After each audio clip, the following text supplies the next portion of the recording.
మిత్రులకు శ్రేయోభిలాషులకు ప్రజలందరికీ నమస్కారాలు.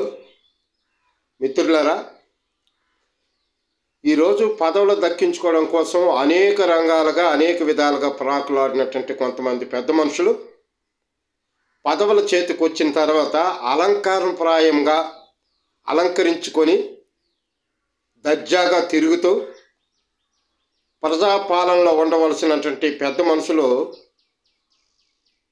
పాలించక పరిపాలన చేయడం చేతకాక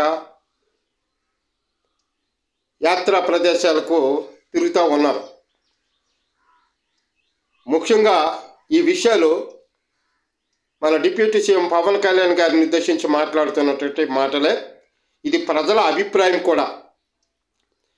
పదవి అంటే బాధ్యత, భారం కలిగి ఉండాలి. బాధ్యతగా ఉండాలి, భారం కలిగి ఉండాలి, అలంకారప్రాయంగా ఉండకూడదు.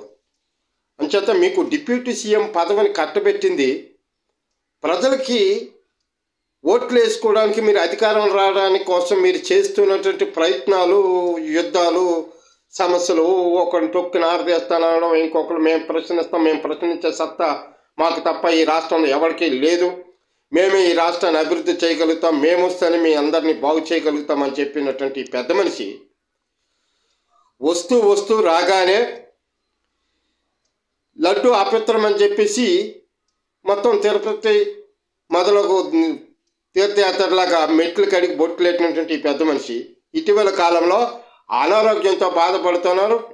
మరి భయంకరమైనటువంటి నడుము నొప్పితో పాండ్లెస్ వ్యాధి సోకిందని చెప్పేసుకొని హాస్పిటల్లో అడ్మిట్ అయ్యారు అని చెప్పేసి పవన్ కళ్యాణ్ గారు త్వరగా కోలుకోవాలని చెప్పేసి అందరం కోరుకున్నాం, నాతో సహా. మరి కోరుకోనేదో ప్రజలకు ప్రశ్నిస్తారు. ఇప్పుడు మేమైతే ఎట్టు పరిస్థితులు 60 రూపాయల క్వార్టర్ బాటిల్ని 160కి అమ్ముతున్న జగన్ తాట తీస్తాం, మీరు మాకు ఓట్లు వేయండి, ఎప్పుడు కూడా మద్యపానాన్నిలో మంచి మద్యాన్ని అందిస్తాం, మరి అలాంటి రేట్లు ఇప్పుడు పెంచము, ధరల పెరుగుదల కావు అని చెప్పేసి మీరు అలాంటి మాట ఇచ్చినట్టు పెద్ద మనిషి ఈరోజేమో మరి మీ కూటమి ప్రభుత్వం, మన ముఖ్యమంత్రి గారు మద్యం రేట్లు విపరీతంగా పెంచుతూ ఉన్నారు. మరి పెంచితే ప్రశ్నించడానికి మీరు ఉండాలి కదా. మీరు లేకుండా తీర్థయాత్రల పేరుతో మీరేమో ఈ రకరకాలైనటువంటి కాషాయ వస్త్రాలు ధరించుకొని ప్రజలందరూ బాగోవాలని చెప్పేసి గుడిలు గోపురాలు తిరిగి పూజలు పునస్కారాలు చేస్తే బాగుంటారా? కాదు. మీరు కూర్చొని పరిపాలన చేసి ప్రజా సమస్యల పైన దృష్టి పెట్టాలి.